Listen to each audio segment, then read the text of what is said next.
Vocês já.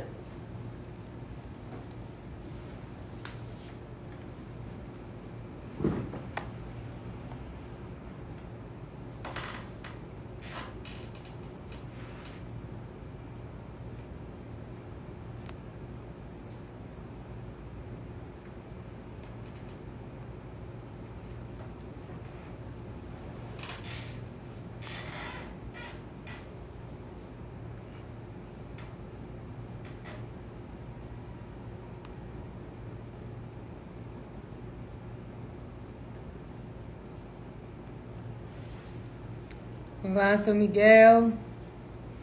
Fala aí, Márcia. fala aí, seu Miguel, você tá gostando da live? Obrigado pela presença sempre de vocês, da Dona Rosa também, tá aí sempre com a gente.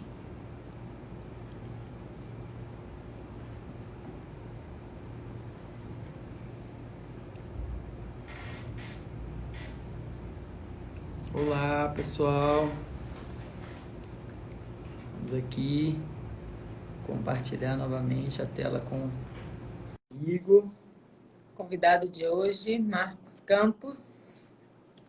Que está em Ceará, né? É isso? Falei certo? Fortaleza. Dessa vez não apareceu um monte de remédio, né? Para vocês. Verdade, verdade. Bom, então vamos lá, né? A pergunta que a gente guardou, né, para começar esse bloco. Foi eu que fiz? Foi você? Bom, eu falei assim, né? Em nossa sociedade, a maioria das vezes é negado ao homem a prática da dança em todas as etapas da sua vida. O que você poderia nos dizer sobre esta afirmativa aqui que eu fiz? Pode passar. Assim, de certa forma, eu vou trazer o que eu pude encontrar na minha dissertação de mestrado, né? Porque desde quando eu comecei a trabalhar com dança, até pegando a minha própria experiência, né, de alguém que não teve vivência em dança e que tinha vergonha e que sabia todas as caracterizações que eram dadas ao homem que se atrevesse a dançar, né? A gente vai falar mais sobre esses termos depois, mas sempre me incomodou essa coisa, né, de que na mulher, homem, na escola, dança é coisa para mulher, homem não dança, certo? Uhum. E aí isso parece uma coisa assim, é categórico, né? Dança é coisa para mulher, dança é coisa para mulher. E aí eu, né, primeiro eu acreditava nisso, porque eu também não dançava e tal, mas quando a gente começa a trabalhar e começa a gostar de dança e começa a ver o tanto que a gente perdeu em não ter dançado antes na escola, isso deixou de ser um mero questionamento e se tornou uma questão investigativa. Eu queria realmente entender o porquê que existe essa perspectiva. Isso, gente, inclusive na universidade, né? Uhum. Então, eu lembro na nossa turma os homens morrendo de vergonha de fazer dança. Enfim, isso está aí, né? Está presente o tempo inteiro, né? E infelizmente ainda persiste muito. Eu vejo isso com os meus alunos até hoje, apesar de eu notar mudanças, mas a gente vai falar sobre isso depois. Bem, quando eu fiz a monografia, né?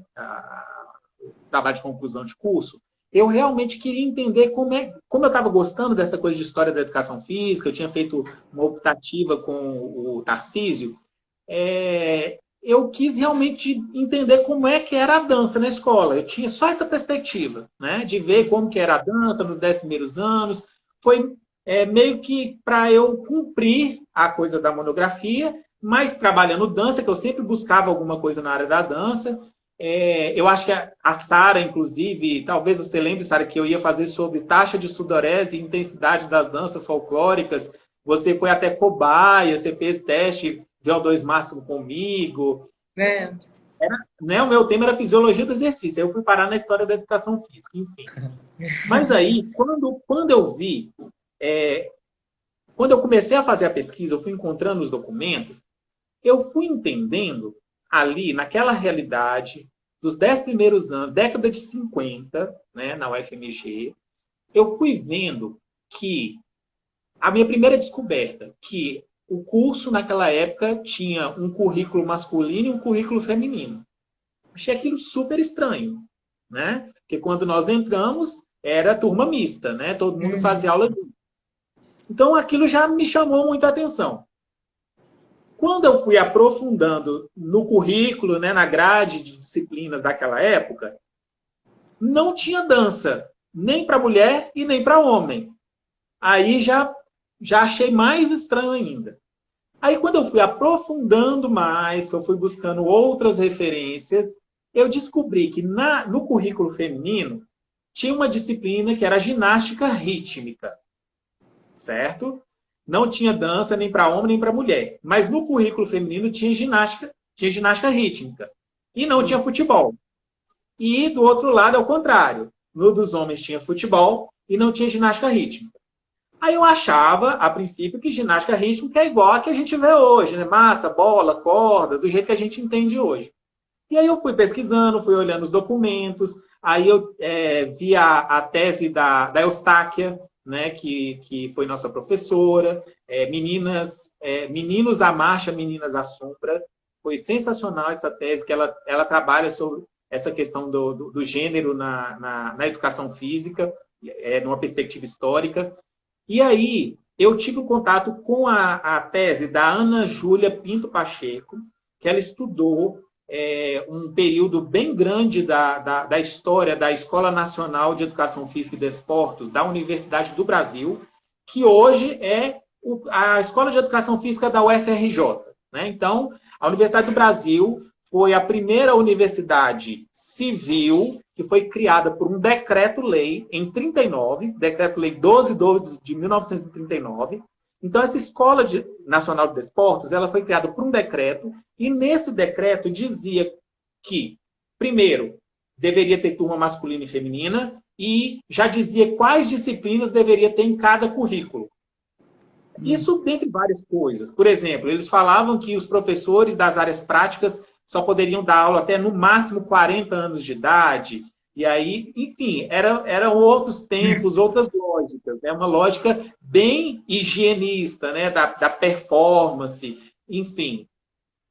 Quando eu vi isso, né? Eu peguei essa tese da Ana Júlia Pinto Pacheco. Por que eu cheguei nela? Porque o currículo da Escola de Educação Física da UFMG foi inspirado no currículo dessa escola. Então, esse decreto-lei, ele ordenou todos os outros cursos civis de educação física no Brasil. Né? Tinha um curso militar, né?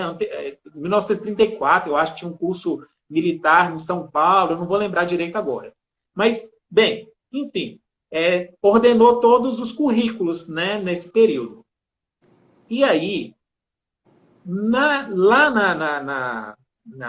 nesse curso lá na Universidade do Brasil, está lá a ginástica rítmica, só que na descrição dos elementos que a Ana Júlia coloca, mostra-se o detalhamento do que era dado na ginástica rítmica, e aí, quando a gente olha, é basicamente ritmo e dança.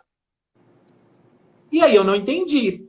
Né? Então, quer dizer que isso não é ginástica rítmica e tal, e aí fui olhando, e aí eu descobri que o que para a gente hoje é a ginástica rítmica, naquela época era chamada ginástica feminina moderna, que também era bem diferente, tinha panos, era outra coisa.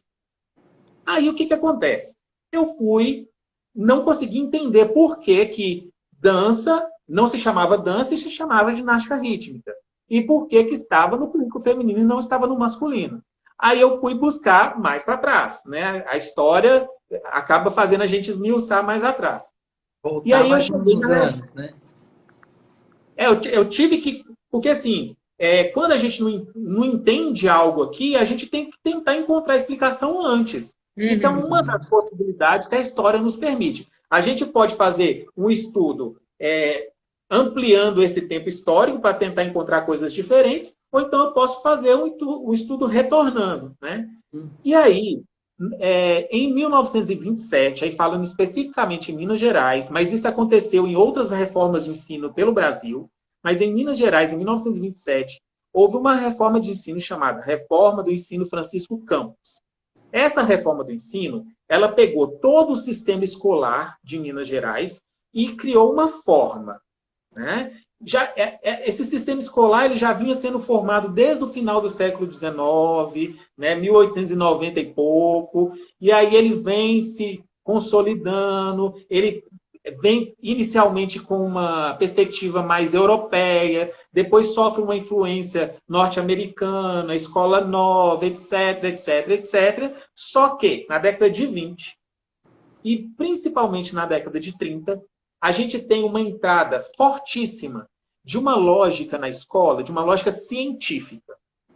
Então, queria-se que os cidadãos brasileiros eles se formassem cidadãos civilizados que pudessem construir um país de primeiro mundo a partir da educação, inclusive da educação dos corpos. Então, esse ideal de transformar o Brasil num país de primeiro mundo, né, quando a gente pega especificamente na área de exercícios físicos, e que na década de 30 passa a se chamar educação física, mas até então era exercícios físicos, dentro de todo esse processo, uma área científica que é uma subdivisão da eugenia, vou falar um monte de coisa, mas vou explicar cada uma delas. A gente tem a eugenia. Eugenia prega a pureza da raça, certo?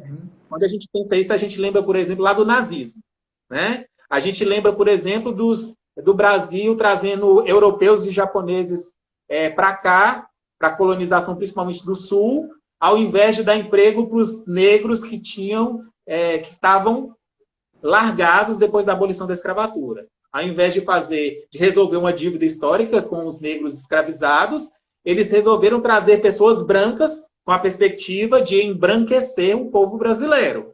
Isso faz parte dessa lógica da eugenia. Na eugenia tem várias coisas. Dentre essas várias coisas, existe o higienismo. O higienismo, ele age sobre várias coisas ligadas ao corpo. Tem umas coisas bem estranhas, mas tem algumas que a gente lembra, pelo menos da nossa geração, tá, Sara? Quem, por exemplo, fez aula de caligrafia, né? Eu fiz aula de caligrafia, não sei se vocês chegaram a fazer, né? Aquele caderno de caligrafia, que tinha que escrever, não podia escrever torto, etc. e tal. Isso é uma herança lá de trás, do higienismo. Porque eles acreditavam que a pessoa que tinha a escrita torta tinha a alma torta. Era uma das coisas que eles acreditavam. Então, eles agiam sobre o corpo para moldar o espírito. Certo? Dentre essas várias coisas que tinham, eles tinham um ideal de formação de um homem e de uma mulher. E dentre essas coisas da formação do homem ideal e da mulher ideal, a gente tem as práticas. E aí isso entra diretamente na educação física. Quando a gente pega a reforma do ensino Francisco Campos, que ela já está dialogando com essa perspectiva higienista, a gente tinha, antes disso, tinha muito pouco registro de práticas de dança para meninos na escola, mas tinha. Geralmente era danças de corte, minueto, para fazer os meninos terem postura mais nobre, né? Então eram danças mais de... era principalmente minueto, não fugia muito disso, não. Quando chega 1927, nessa perspectiva de trazer a ciência para a formação das crianças, do futuro, não sei o quê, eles falam o seguinte: o homem, ele se forma homem a partir da força. A mulher se forma mulher a partir da delicadeza. Então, o homem tem que fazer práticas viris, de contato, de força, de combate. As mulheres, elas devem se preparar para serem delicadas, femininas e preparadas para serem mães. E aí não cabia para o homem a delicadeza, a arte, o ritmo que era associado à arte também, que era mais a cara da mulher. E aí, nessa reforma do ensino Francisco Campos, a gente tem lá o que deve se trabalhar com as crianças, meninos, e o que deve trabalhar com as meninas. Nos meninos, não tem ginástica rítmica. Nas meninas, tem. Mas por que trocou para ginástica rítmica? Porque dança era uma coisa muito livre. Eles não queriam corpos livres. Eles queriam corpos dóceis, corpos disciplinados, corpos que obedecessem. E aí, eles fizeram com que trabalhar a arte a partir da dança, associando isso à música, porque a música é uma ciência, ela é teórica, né? Então, essa lógica de associar a construção da dança com um elemento mais científico, que aí se ampara na rítmica, fez com que não tivesse mais esse termo dança, porque dança era uma coisa muito livre, eles não queriam pessoas livres, criativas, eles queriam pessoas dóceis, que obedecessem, né? Então, a gente tira daqui do homem a dança, entre aspas, ginástica rítmica, e aqui para as mulheres a gente coloca a ginástica rítmica, porque aqui trabalha a docilidade, a delicadeza, mas de uma forma controlada. E aí, isso perpassa toda uma situação no Brasil inteiro, que vai desembocar lá naquele decreto-lei na escola da Universidade do Brasil, que é a referência para todas as escolas e que se tornou o currículo da Escola de Educação Física da UFMG. E aí, quando a gente vê isso, né, aí terminei a minha monografia. Aí eu resolvi levar isso para o mestrado, que eu queria ir para além, aprofundar nesses 10 primeiros anos, e eu queria ir além. Aí eu coloquei até 77, que foi quando apareceu pela primeira vez a palavra dança no currículo, que era a partir de dança elementar, o nome da disciplina, né, que foi em 77. E aí, por que eu estou contando isso tudo? Quando a gente pega esses 25 primeiros anos, a gente tem que pensar na seguinte perspectiva. Tanto o curso de formação dos professores e professoras de educação física diziam o que o homem deve e não deve fazer, o que a mulher deve e não deve fazer. Então, digamos, eu, homem, entro no curso de educação física, num currículo masculino. Eu não tenho dança, certo? Aí eu me formo. Eu vou trabalhar numa escola, seja pública ou particular, que, inclusive até hoje, mas principalmente naquela época, a educação física era professores homens dando aula para meninos, professoras mulheres dando aula para meninas. Então eu vou dar aula, eu, professor homem, vou dar aula para meninos. Eu vou ensinar dança para os meninos? Não. Porque a minha formação diz que dança não é para mim. A minha formação mostra que o futebol é para o homem. E aí, do mesmo jeito, a Sara, se ela tivesse sido formada nessa época, ela iria trabalhar futebol com meninas de turmas femininas? Não, porque ela não foi formada, não tinha futebol no currículo dela. Então, ela não vai ensinar futebol lá. E aí, esse menino que não aprendeu dança, ele cresce.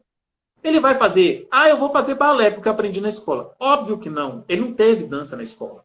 Aí ele se torna pai. Aí ele tem um filho homem. Ele vai, meu filho, eu acho que você devia fazer balé. Vou colocar você numa aula de balé. Um pai que nunca teve dança, ele vai colocar o filho em aula de balé? Não. E aí o ciclo se repete. Então, não tem na formação de professores, aí não tem na prática pedagógica, e isso reflete na realidade social. E aí, tudo vai fazendo com que o homem acredite que na escola a dança seja para a mulher, porque a escola ensinou, a partir da formação dos professores, a escola ensinou que futebol é para homem e dança é para mulher. E aí a gente está até hoje. Historicamente, a gente tem muito pouco tempo que isso mudou. Se a gente for pegar a UFMG, por exemplo, foi em 91, foi o primeiro ano que teve turmas mistas. Isso, a gente tem 30 anos brigando contra décadas em que foi criada essa perspectiva. E as mudanças históricas, tanto para construir essa ideia de que a dança é coisa para a mulher, ela foi construída aos poucos, ela também é desconstruída aos poucos. Então, a gente está nesse processo. Eu estou até adiantando algo que ia falar no final, mas é para entender que se a gente construiu isso, a gente precisa também de tempo para desconstruir. E aí, quando eu penso essa história que eu pude ver uma parte desse iceberg, né? Existem outras histórias, outros cursos, outras pesquisas, mas pelo menos na minha pesquisa ela me fez compreender que, dentre várias coisas que devem ter acontecido, uma delas foi fundamental. A formação dos professores fez com que se acreditasse na escola que dança é coisa para mulher. Mesmo que esse menino, fora da escola, dance, rebole, carnaval, funk, axé, seja o que for. O mesmo menino que rebola mais do que a menina que desce até o chão, quando ele chega na escola, ele fala, não vou dançar não, que dança é coisa de mulher. Isso não é gratuito, gente. As coisas não aparecem do nada. Isso tem uma explicação. E a história, ela é importante por causa disso. Porque ela tira a gente do terreno do eu acho, né? Por isso que a ciência é importante, porque tira a gente do terreno do eu acho, das fake news, etc., né? E faz a gente ter argumento para trabalhar com os nossos alunos. Faz eles compreenderem que isso foi um processo que foi criado, mas que nós também podemos recriar, desconstruir. Deu para entender? Demais. Demais, foi ótimo.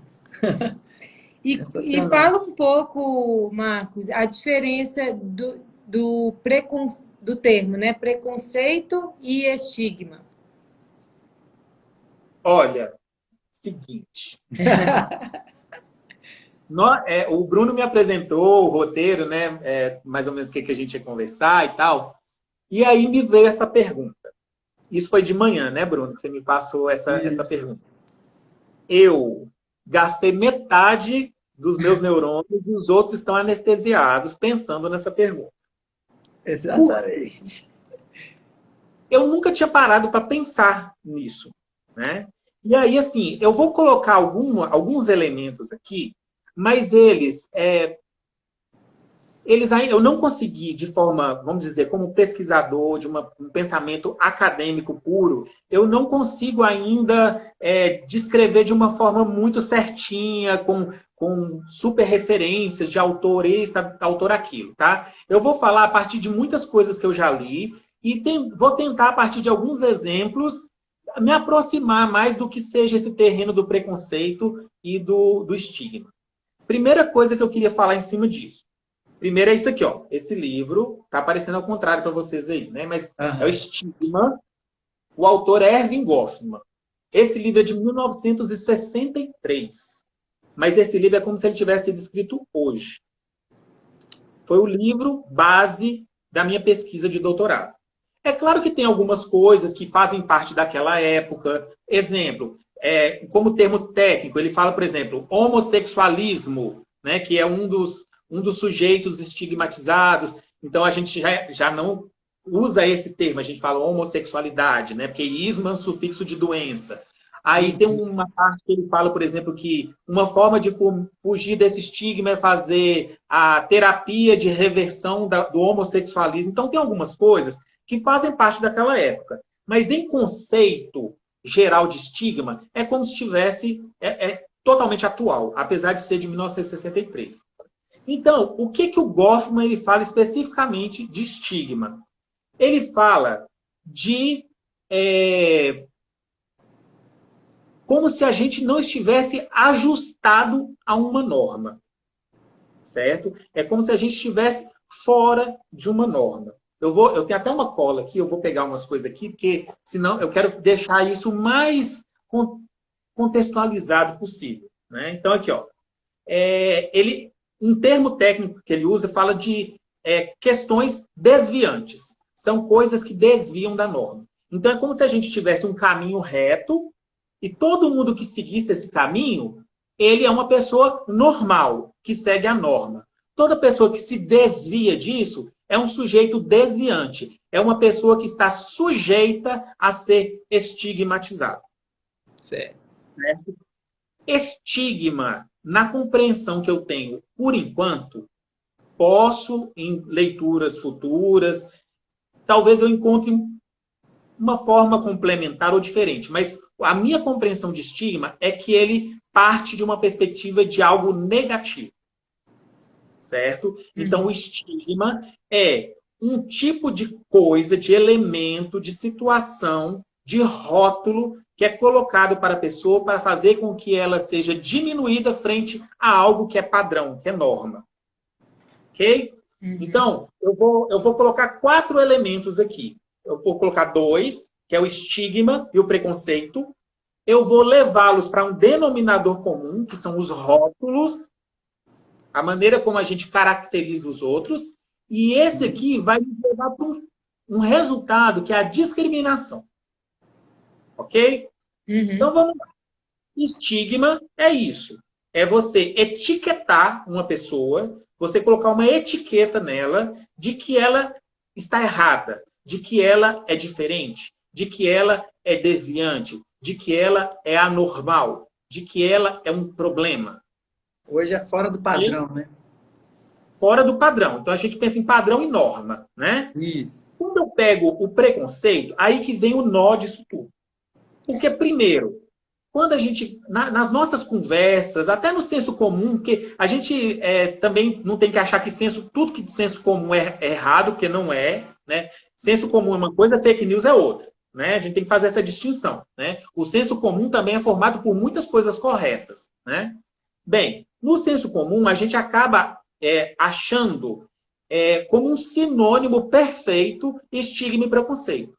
Então, uma pessoa que sofre estigma, uma pessoa que sofre preconceito. Mas aí, quando me veio essa pergunta hoje de manhã, eu comecei a pensar em cima disso, comecei a procurar. Aí eu peguei livros, aí eu peguei esse livro, Homofobia, não achei. Aí eu reli o Bendito do Estigma, não achei. Aí eu peguei a minha tese, aí não achei. Aí eu peguei a tese do Petrônio, não achei uma definição de preconceito. Eu sei que eu já vi uma definição de preconceito uma vez, mas eu não me lembro onde. Vou, inclusive, procurar, porque eu estou interessadíssimo em falar mais sobre isso. Mas aí, pesquisando pelo Google, que o Google também tem muita coisa interessante para a gente poder ver, no geral, e nem precisa do Google para a gente compreender isso. O preconceito, basicamente, o que ele é? É um julgamento que vem antes do conceito. Pré-conceito. Então, quando eu olho essa caneta, eu posso construir um conceito sobre essa caneta, certo? Então, eu analiso essa caneta e aí eu construo um conceito sobre ela. Então, eu sei do que eu estou falando. Então, eu tenho propriedade, porque eu tenho os elementos que fazem parte da compreensão dessa caneta. O que é o preconceito? Eu não sei o que é essa caneta. Eu olho para ela e falo um monte de coisa, sem saber o que realmente é essa caneta. Isso é um preconceito. É você etiquetar, vou usar esse termo etiquetar, porque lembra muito da lógica do rótulo. É você etiquetar algo, ou uma pessoa, ou uma situação, sem conhecer bem aquilo. Certo? Por que eu acho que existem elementos que podem diferenciar estigma de preconceito? Aí, quando eu falo preconceito, é na forma literal, a compreensão literal do que é preconceito. É aquilo, uma compreensão que vem antes do conceito, do entendimento da essência daquilo. O estigma, dentro do que eu li, do que eu compreendi até agora, o estigma traz um elemento negativo. O preconceito, será que ele é sempre negativo? Se eu pegar o sentido literal? Não. Por quê? Aí eu vou pegar um exemplo. Hoje de manhã, tem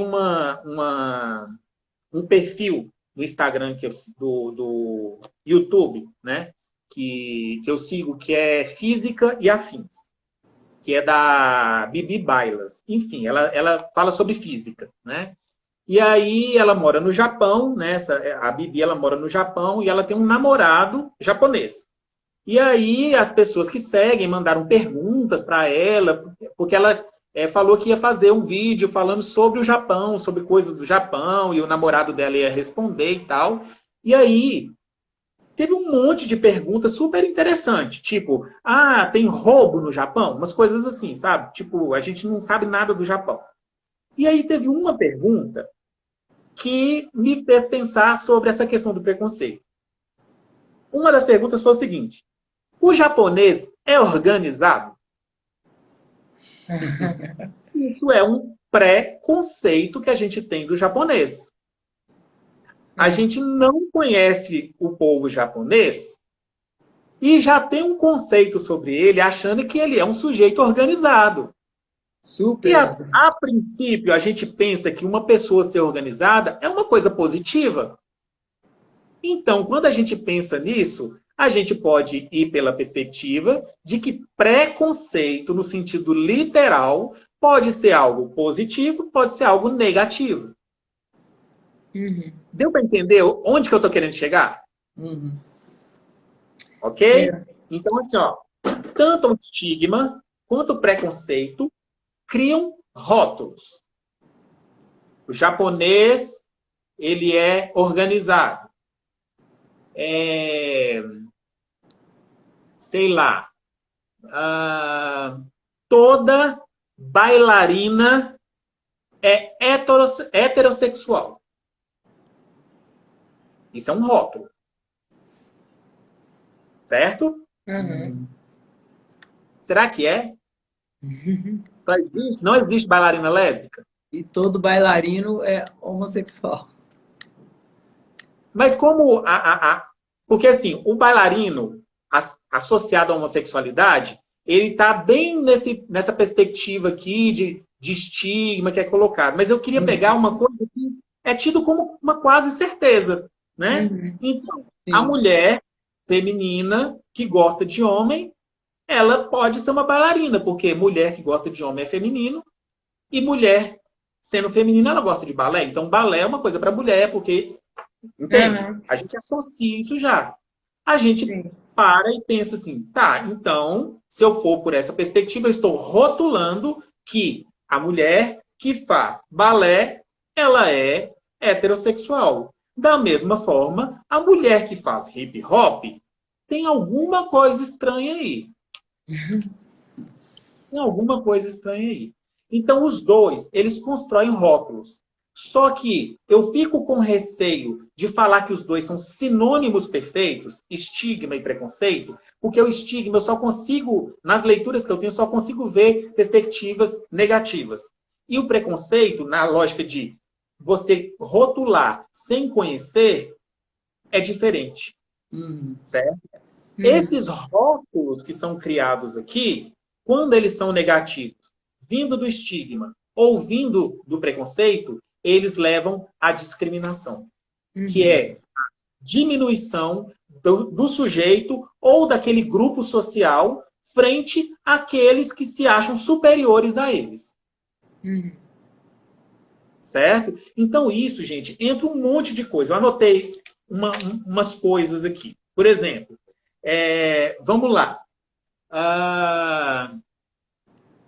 Vou pegar a bailarina. Né? A bailarina lésbica, ela é estigmatizada por ser bailarina? Não. Não, acho que não. Não, né? Porque associa-se balé à feminilidade, certo? Sim. Mas ela pode sofrer preconceito por ela ser lésbica. Sim. Aliás, desculpa, vamos lá. Gente, eu falei o contrário. Volta. Bailarina lésbica. Ela sofre estigma por ser lésbica, mas ela não sofre preconceito, porque ela é bailarina. Agora, se eu pegar uma bailarina negra, ela sofre estigma por ser uma bailarina negra? Sim. Sim. Estigma? Não. Chique. Ela sofre preconceito. Bom, eu acho que, na minha percepção, as duas coisas. Lembra que eu falei que é difícil você conseguir desassociar isso? Né? Por que eu estou jogando isso para vocês? Porque quando eu pego, dependendo do ponto em que eu estou observando a questão, exemplo, homem Homem que chora, ele é estigmatizado. O homem negro, ele é estigmatizado ou ele sofre preconceito? Sofre preconceito. Entende? Ou o homem negro que chora, ele passa pelas duas coisas. Ele sofre preconceito por ser negro, porque deprecia ele, porque as pessoas que ainda vivem nessa perspectiva de racismo acreditam que o negro é inferior, certo? Infelizmente, a nossa sociedade ainda acredita que o negro é inferior, é não civilizado, e a lógica de não ser civilizado parte de outras premissas que colocam a pessoa negra como violenta, a pessoa negra como hipersexualizada, a pessoa negra como potencialmente criminosa. Basta a gente ver o que acontece socialmente aí. Mas associado a isso, tem outras coisas que podem estigmatizá-lo. Então, quando a gente trabalha com essa coisa do estigma e do preconceito, eu fico extremamente receoso de dizer que existe, que eles são totalmente iguais, mas eu não consigo falar que eles são totalmente diferentes, porque eles têm uma proximidade muito grande. Eu não posso falar que são diferentes, porque todos etiquetam as pessoas, todos criam rótulos. Mas eu não posso falar que são iguais, porque existem preconceitos que não são negativos, e os estigmas são. E todos esses rótulos, eles levam à situação de discriminação, que é pegar alguém, colocar como inferior em algum sentido. Então, toda a lógica racista, LGBTfóbica, gordofóbica, capacitista, que é a questão das pessoas com deficiência, todas essas questões que colocam pessoas abaixo de outras que são tidas como melhores, mais completas, com mais poder, tudo isso, ele permeia esse universo do estigma, permeia esse universo do preconceito. Mas eu não posso falar que todo preconceito, no sentido literal, que é você falar algo sem conhecer aquilo, eu posso dizer que é negativo. E aí eu acho que essa lógica do o japonês ser organizado, eu não consegui pensar uma alternativa melhor dentro do que eu fiquei pensando hoje o dia inteiro para poder dizer que o preconceito nem sempre ele pode ser colocado como negativo. Agora, o estigma não tem jeito. E o estigma é sempre colocado pelo outro. Eu fico pensando assim, como que não deve sofrer um japonês que sabe que todo mundo acha que japonês é organizado, por exemplo, nesse exemplo que você deu, e o tanto que ele não deve sofrer que se ele não for tão organizado assim, tão correto assim nesse sentido, entendeu? Quer ver um outro exemplo? Exemplos são os melhores. Alguém está em depressão, certo? Uma pessoa está em depressão. Aí, o que a gente pensa que a pessoa deve fazer? Se ela está numa depressão profunda mesmo, que ela não está conseguindo melhorar e tal. O que a gente, a princípio, fala, você deve ir num psicólogo ou num psiquiatra. Então, socialmente, a gente pensa que uma pessoa que vai para o psiquiatra, ela pode sofrer preconceito porque ela vai para o psiquiatra? Vocês acham isso óbvio? Tipo assim, não, é claro, pessoa que vai no psiquiatra, ela sofre preconceito. Eu não consigo ver como preconceito. Não, acho que não. Acho que é pelo contrário. Para mim, eu acho que tem, na minha percepção, tem um estigma de que todo mundo que vai para psiquiatra está doido. Isso. Então, tem muita gente que acaba se colocando esse estigma, assim, poxa, eu estou sofrendo, estou em estresse e tal, em depressão, mas se tem esse estigma, assim, de, tipo, se eu for no psiquiatra, eu tô doido. Ou se alguém me fala assim, por que você não procura um psiquiatra? Não, que isso? Você tá achando que eu tô doido? Tipo assim. Né? A gente não parte dessa lógica de que a pessoa, quando ela passa por uma situação que ela tem que ir num psicólogo, num psiquiatra, para tratar da saúde mental, A gente não parte da premissa de que existe um preconceito, porque existe um conceito. Qual é o conceito? Uma pessoa que tem uma dificuldade ligada à saúde mental, ela deve procurar um médico que trabalha na saúde mental. Existe um conceito sobre isso. Não existe um preconceito. Nós sabemos que alguém que está em depressão, ela deve procurar um psiquiatra ou um psicólogo. Agora, não tem o preconceito, mas o estigma está aí, você acabou de dizer.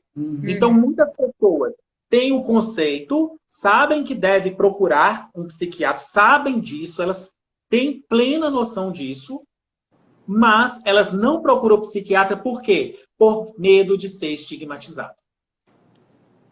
E aí você consegue fazer algumas distinções entre preconceito e estigma. Mas quando a gente pensa na lógica de construção de rótulos negativos, aí os dois são problemáticos do mesmo jeito. Até o Big Brother Brasil, ela passou por... quando ela conta, né, eu lembro dela, numa entrevista dela, ela falando que ela é anestesista, né? Que ela muitas vezes chegava na sala para poder fazer o procedimento, né, de anestesia, e as pessoas achavam que ela era só uma ajudante de enfermagem. As pessoas não associavam a ela a principal função numa cirurgia, que é exatamente aplicar anestesia. Por causa de quê? Por causa de duas coisas. Uma, inclusive, leva a outra. O preconceito, que vincula o negro como alguém que não consegue atingir patamares superiores, e aí na medicina, a área, né, da anestesiologia, sei lá se fala assim, mas para a pessoa se tornar anestesista, quem tem condições disso são pessoas mais inteligentes. E ainda, infelizmente, na nossa sociedade, acredita-se que as pessoas mais inteligentes, percentualmente, são as pessoas brancas. E aí, junto com esse preconceito, ele acaba levando a um estigma de que uma mulher preta, quando ela vai para um grupo, né, como esse, em que na sala tem várias pessoas, quando uma mulher preta chega lá, ela não vai ser associada à função principal, que é de trabalhar com anestesia. Vamos dar mais um exemplo só? Vai. Só mais um. Prometo, tá? Tem um vídeo sensacional que eu vi uma vez, que eles estavam conversando com pessoas na rua, e aí o menino sofre um acidente, né? E aí, nesse acidente, ele acaba indo para o hospital, e aí ele é operado pela pessoa que deu a vida a ele. Só que o pai morreu no acidente também. E aí as pessoas, quem que fez a cirurgia? As pessoas, nossa, será que foi alguma coisa sobrenatural? Será que desceu o espírito? Sabe aquelas coisas que as pessoas ficam associando? Não, foi uma coisa sobrenatural, teve alguma coisa e tal. As pessoas não associavam que quem podia ter feito a cirurgia era a mãe. Porque sempre associa a coisa de primeira qualidade, associa a pessoa que vence, a pessoa que está acima de tudo, ao homem.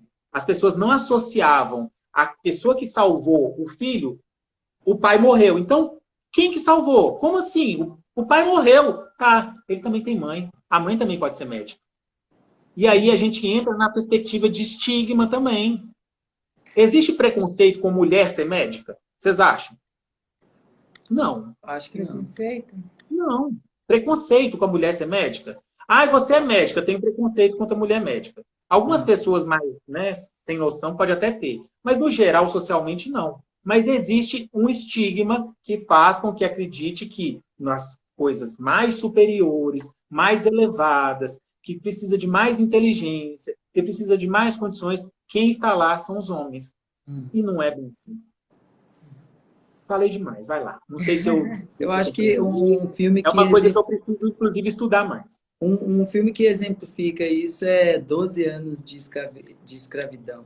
Ele sofre preconceito e estigma ao mesmo tempo, dentro disso aí que você está relatando para a gente. Bom, Na história das artes em geral, as mulheres eram estigmatizadas pela sociedade da época e não podiam atuar na dança, né? E com o tempo isso foi se invertendo, né? Hoje em dia, na dança, em especial o balé para os homens e o hip hop para as mulheres, né? Você tem visto algum avanço nesse momento, assim, em relação a isso que eu disse? Ou você acha que ainda vai se perdurar nessa situação muito tempo? É, a gente ainda vive isso muito fortemente. Eu vejo isso. Para mim, tem uma coisa básica que comprova para mim que isso ainda é muito forte. Eu vou falar, obviamente, da realidade aqui no Ceará, né? Como eu dou aula no primeiro ano do curso, eu pergunto para os alunos na formação rítmica se eles tiveram aula de alguma coisa ligada a ritmo. E no segundo período, na disciplina de dança, eu pergunto se eles tiveram aulas de dança.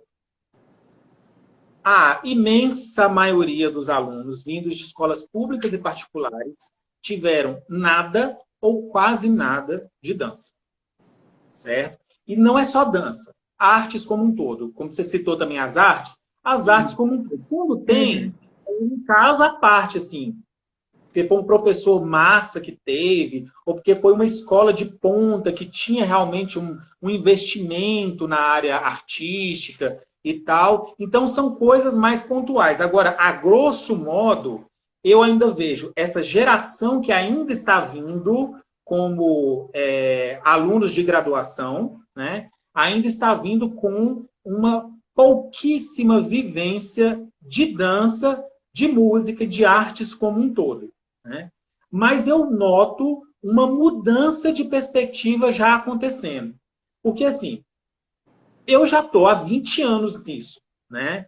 A maneira como nós vimos acontecer, e que nós vivenciamos, né? Bruno, principalmente, nós dois, né? Como homens que né? Que a gente, nós fomos confrontados por pessoas da nossa família, por pessoas do trabalho, por pessoas diversas, né?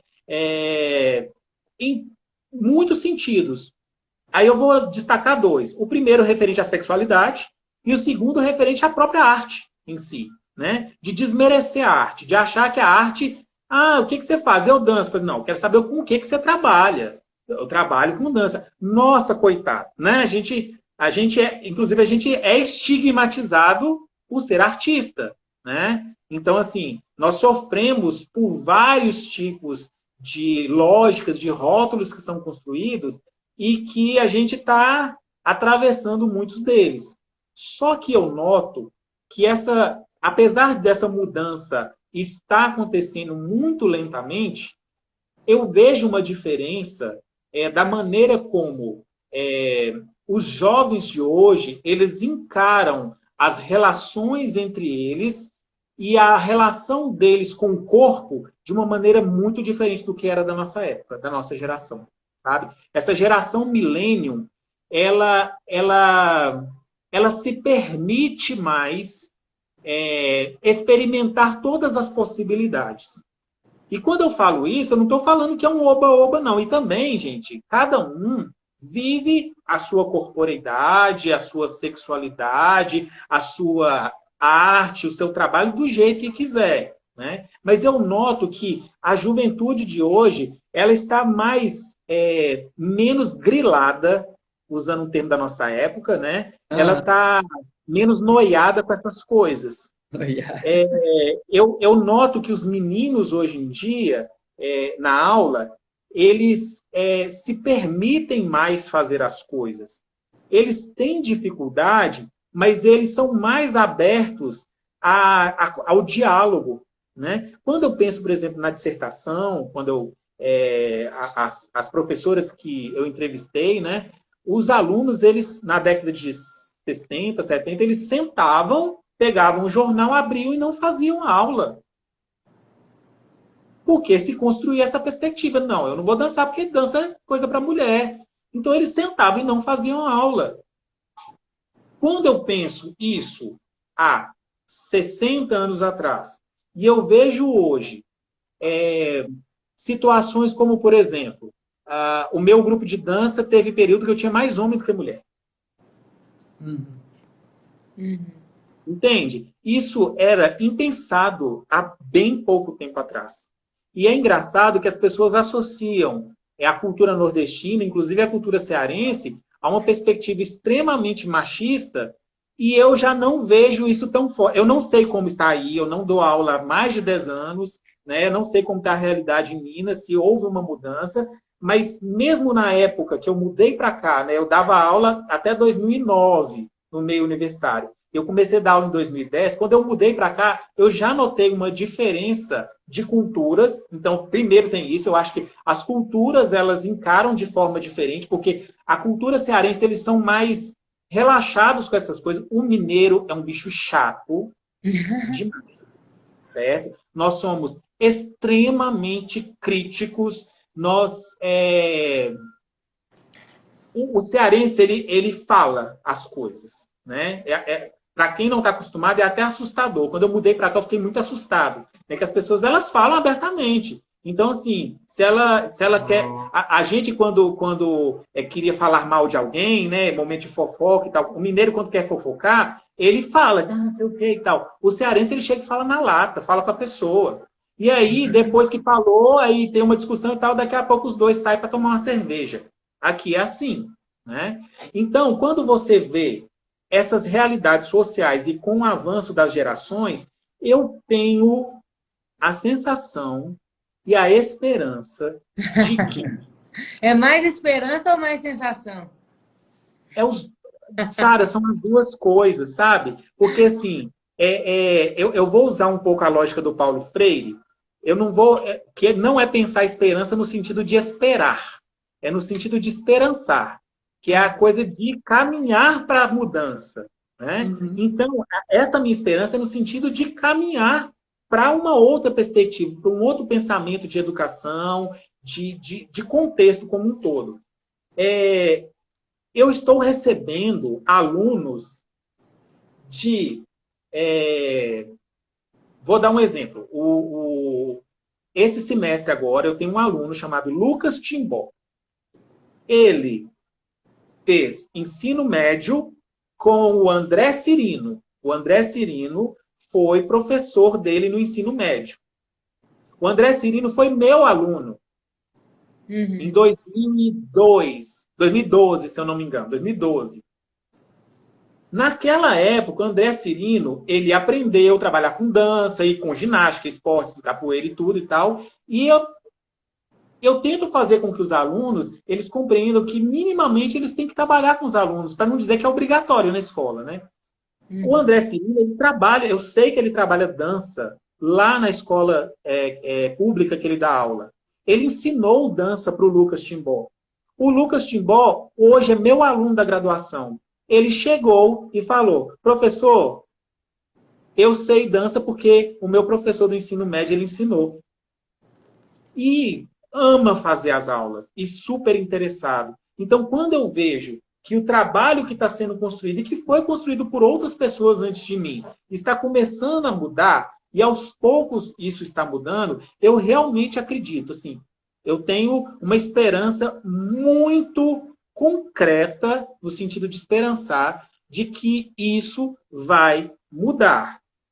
E essa mudança vai vir por essa juventude que está aí agora, sabe? Eles são muito mais abertos a essas possibilidades, eles questionam mais as coisas, e isso facilita o trabalho da gente que quer que eles não sejam excluídos daquilo que a gente foi excluído na nossa época. Eu estou vendo isso acontecer. Então, quando eu vejo isso acontecendo concretamente, eu tenho muita alegria no sentido de saber que isso vai acontecer. Sinceramente, vai. Uhum. Aqui a gente tem algumas turmas que a gente tem tido, né? Mas, homens, a gente está com uma turma, inclusive, de dança esportiva, que a gente tem mais cavalheiros do que É damas. verdade.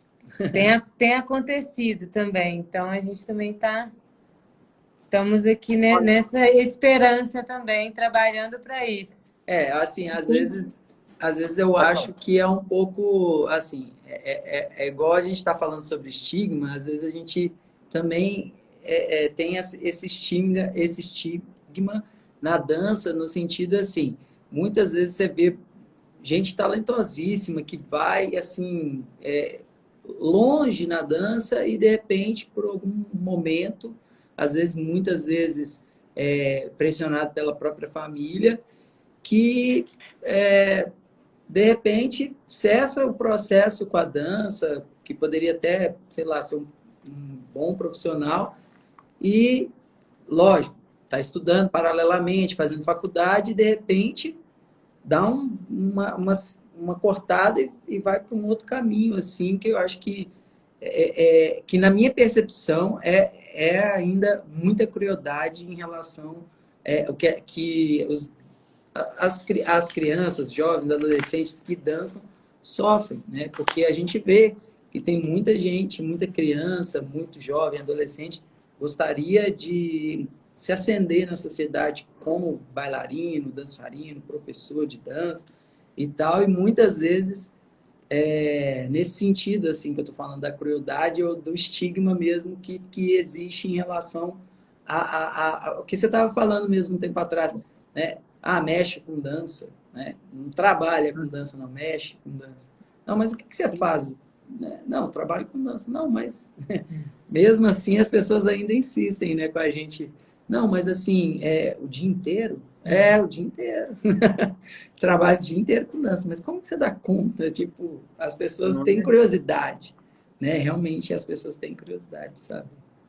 Eu acho que a dança, para o homem, tem as duas coisas. Passa pelo preconceito e pelo estigma. E o estigma é múltiplo, né? A gente falou do estigma da dança em si, como uma área não séria, né? E o estigma da questão ligada ao questionamento da sexualidade. E passa pelo preconceito no que diz respeito à própria sexualidade, né? Porque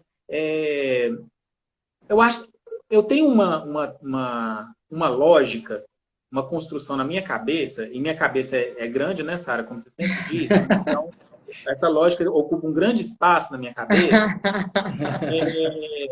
que é o seguinte: a base, tanto do preconceito quanto do estigma, aí são os dois mesmo, tá? É o medo do feminino. É o medo do feminino.